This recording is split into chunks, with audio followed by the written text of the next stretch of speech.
आपके इस जज्बे के लिए डेमोक्रेटिक टीचर्स इनिशिएटिव डीटीआई की तरफ से अपना सलाम पेश करती हूँ। आप सभी लोगों को जो आप लोग इस मुद्दे पर आज यहाँ जमा हुए हैं, हमारे साथी ने अभी मुझे ब्रीफ किया, पर मैं आपको बताना चाहती हूँ कि ये मुद्दा आज सिर्फ वेस्ट बंगाल का मुद्दा नहीं है। दिल्ली विश्वविद्यालय में भी लगातार डीटीआई के माध्यम से हम आपके मुद्दों को, आपकी आवाज को, आपके जो भी आपके साथ इनजस्टिस हुआ है, इसको लेकर एक माहौल बनाने की कोशिश कर रहे हैं, एक समर्थन जुटाने की कोशिश कर रहे हैं, क्योंकि हम जानते हैं कि सुप्रीम कोर्ट के फैसले के बाद ये लड़ाई कितनी मुश्किल हो गई है। तो ये बहुत जरूरी है कि जो पुनर्विचार याचिका दायर की गई है, उसका जो फैसला हो वो हम सभी जो यहाँ पर हमारे शिक्षक साथी बैठे हैं, आप सभी के हक में हो। जो राइट टू लिवलीहुड पर, जो रोजी रोटी के अधिकार पर आप लोगों पे हमला हुआ है, इस हमले का मुंह तोड़ जवाब आज हमें दिल्ली के इस जंतर मंतर से देना है। और डीटीआई की तरफ से मैं आप लोगों को ये विश्वास दिलाती हूँ कि हर मोर्चे पर जितना भी हम में सामर्थ्य है, ताकत है, हम आपकी इस लड़ाई में शामिल हैं और शामिल रहेंगे। दोस्तों, ये जो हमला हुआ है, ये देश भर में इस समय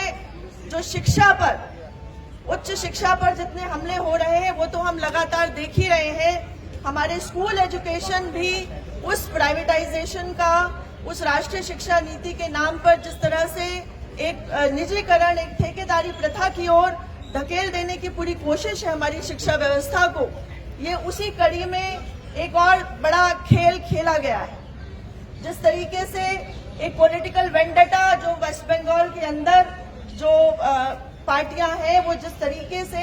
चाहे वो बीजेपी हो, वो सीपीएम हो, तृणमूल कांग्रेस हो, वो जिस तरीके से आपसी रंजिश का जो खामियाजा हमारे शिक्षक साथियों को भुगतना पड़ा है, वो बहुत ही शर्मनाक है। और वेस्ट बंगाल के अंदर जिस तरीके से मंच पर खड़े होकर जो एक नेता ये कहते हैं कि आने वाले कुछ दिनों में एक बड़ा धमाका होगा और पता चलेगा कि क्या होगा, ये बात अपने आप में स्पष्ट है कि ये सब कुछ कितने सोच समझ के साथ किया जा रहा था। इस पूरे हमले की तैयारी पहले से कर ली गई थी। हमें शर्म आती है कि इस तरह की